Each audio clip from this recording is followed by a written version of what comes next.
Jadi saya tak tahulah kalau saudara kata tak apalah, dia ni baru lagi. Berapa lama dah? 7 bulan. Dia biasa kalau kerajaan yang baru tu naik, di mana-mana negara pun dia kata kita tengok hari yang ke-100.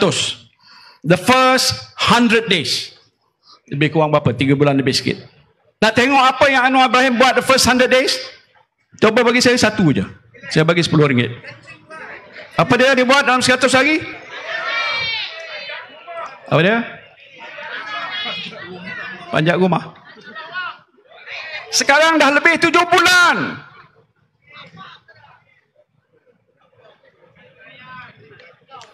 Dah 7 bulan sampai hari ini tidak ada satu pun kenyataan. Dia kata tunggu.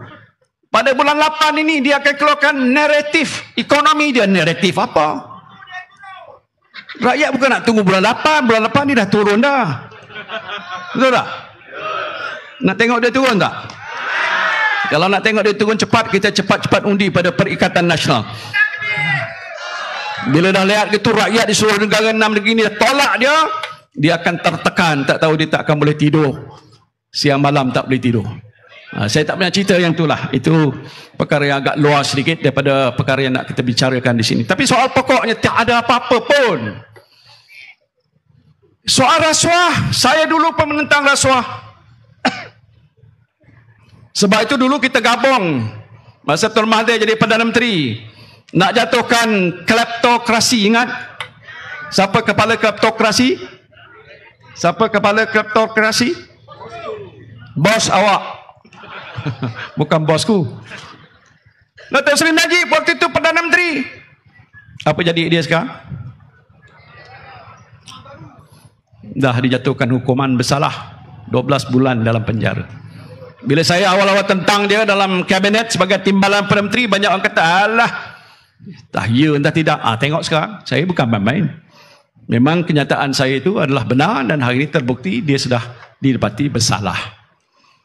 Ya, itu yang pada masa yang lepas. Tapi tak apalah soal pokoknya. Jadi sekarang ni yang penting, kalaulah pada peringkat sekarang pun jelas terbukti dia kata dia menentang rasuah. Tapi siapa yang diambil jadi timbalan Perdana Menteri? Siapa dia? Wak Jahid. Muka dia lebih cantik sikit daripada saya sekarang. Wak Jahid. Zahid Hamidi sekarang ni dilantik sebagai timbalan menteri, walaupun orang tahu dia menghadapi pertuduhan di mahkamah dan dia kena bela diri 47 pertuduhan. Sebab itu waktu kami membentuk Perikatan Nasional, UMNO di peringkat awal ada bersama dengan saya. Datuk Zahid juga yang minta supaya saya tolong bantu menyelesaikan masalah kes mahkamah. Saya beritahu, minta maaflah Zahid, saya tak boleh buat begitu. Tak boleh campur urusan mahkamah, ini hal mahkamah. Dia kata, saya tak buat apa-apa. Dan saya tak buat apa-apa, baguslah. Kalau dibicarakan mahkamah, lepaslah. Awak apa nak minta tolong dengan saya lagi? Itu jawab saya, tapi akhirnya dia tarik sokongan, saya jatuh. Oh, okay. Naik saya ke atas pun Tuhan tentukan, turun saya ke bawah pun Allah tentukan, begitu. Persoalan pentingnya, kalau betul dia berjuang untuk menentang rasuah, sepatutnya Zahid tidak akan dilantik sebagai timbalan Perdana Menteri. Tadi kes Siva Kumar, menteri dia, kes soal terowong oleh Lim Guan Eng, ini contoh-contoh yang sudah ada di hadapan mata. Kenapa tidak disegerakan? LCS nak beli 6 buah kapal, satu kapal pun hari ini tak datang. Bayar satu kapal 1 bilion lebih, kos bersekali dekat 12 bilion tak silap saya.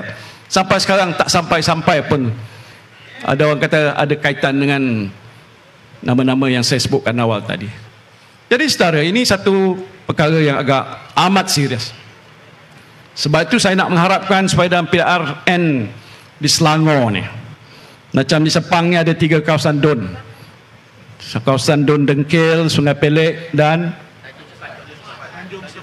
Tanjung Sepat. Ya, 3 DUN ni kita nak minta supaya pengundi-pengundi kita semua sokong kepada Perikatan Nasional. Boleh tidak? Pasal mesej yang kita nak sampai itu penting untuk masa depan kita. Kalau kita terpilih juga pada Pakatan Harapan, saya tak tahulah apa akan jadi. Minta maaf, saya boleh cerita panjang sampai subuh, tapi saya tak ada masa nak cerita panjang. Mungkin ada ketika yang kedua datang second round besok lepas penerimaan calon, manalah tahu. Nanti kita akan cerita panjang lebar untuk menjelaskan isu dan masalah yang boleh berlaku kepada negara. Saya tak sentuh soal DAP, tapi penting kerana dalam sana adalah kumpulan DAP.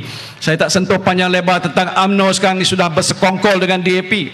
Sejarah UMNO berjuang sejak awal tahun 46 ditubuhkan. Saya menjadi ahli berpuluh-puluh tahun sampai jawatan timbalan Presiden UMNO.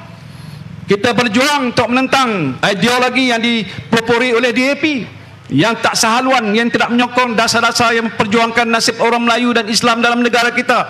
Konsep Malaysia. Saya boleh cerita panjang. Sekarang ni UMNO sudah bersyubahat. Saya fikir di belakang ada orang UMNO kot. Kalau ada baguslah. Ahlan wa sahlan wa marhaba.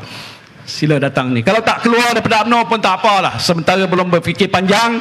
Tapi bila sampai PRN ni, pangkah pada Perikatan Nasional. Terima kasih. Itu saja yang mohon. Saya tahu di setengah-setengah tempat tu banyak yang telah meninggalkan cawangan. Bilik gerakan ada sebelah belakang tu dah tutup. Harap dia takkan buka-buka lagi. Betul tak? Pasal masalah ini prinsip perjuangan. Macam mana dia korbankan hanya kerana nak menyelamatkan tengkuk dan nyawa Zahid Hamidi. Bersekongkol dengan Anwar Ibrahim. Di situ ada DAP. Kalau dulu orang Melayu sukakan UMNO, sokong UMNO kerana dia tahu UMNO parti yang perjuangkan nasib orang Melayu.